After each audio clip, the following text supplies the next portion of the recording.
C'est un grand honneur pour moi de prendre la parole lors de cette journée Henri Corbin, que je n'ai pas connu directement, hélas, lorsque je suis arrivé à Paris et j'entreprenais mes études d'orientalisme. J'ai connu Madame Corbin et par personne interposée, mon maître, Georges Weida, était le collègue de Corbin à l'école pratique des hautes études.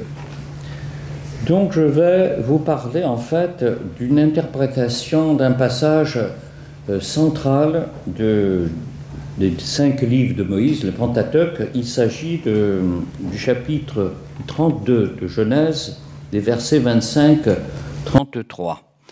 Alors, vous n'êtes pas sans ignorer que la lecture du Pentateuque est divisée en 52 sections et donne lieu à une lecture liturgique tout au long de l'année. On appelle ça des péricopes. Et par un curieux hasard, il se trouve que le passage concernant la consécration de Jacob transformé en Israël sera lu tout à l'heure dans toutes les synagogues du monde. C'est la péricope du combat de Jacob avec l'ange. Donc c'est encore un hasard, peut-être c'est le chiffre 14, encore que nous allons parler de la moitié du 14, 7. Vous allez retenir ce chiffre. Donc je vais présenter dans un premier temps l'interprétation midrashique, c'est l'exégèse du texte à la lumière des sources rabbiniques. Nous passerons ensuite à l'interprétation philosophique, notamment sous la plume du plus grand philosophe de la tradition hébraïque, Moïse Maïmonide, qui est mort en 1204. Sa position a donné lieu à tout un chapitre de l'histoire de la pensée hébraïque, à savoir la controverse maïmonidienne.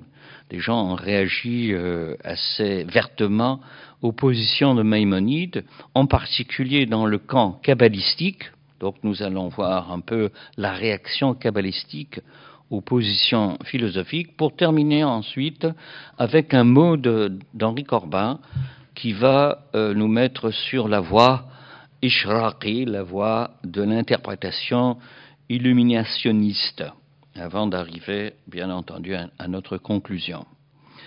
Donc, lorsque j'ai commencé ma carrière, il y a une quarantaine d'années, je pouvais être sûr, lorsque je parlais de la tour de Babel, l'arche de Noé ou le combat de Jacob, que tous les étudiants connaissaient de quoi ils se retournaient.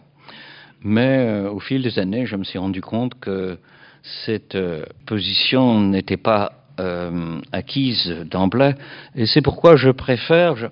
Malheureusement, nous n'avons pas la possibilité de projeter ce texte qui était mon intention première, donc je m'excuse auprès de vous et je vais devoir le lire pour rafraîchir la page de ce chapitre 32, Genèse 25 à 33. Mais avant d'arriver à la lecture du texte, il faut peut-être camper le contexte, s'agissant, comme je l'ai dit tout à l'heure, d'un passage charnière qui va marquer à la fois l'histoire juive avec un mythe fondateur, c'est le nom d'Israël, d'une part, et d'autre part, c'est un passage assez exceptionnel, étant donné qu'il sera également le fondateur d'une prescription religieuse, l'interdit de consommer le nerf sciatique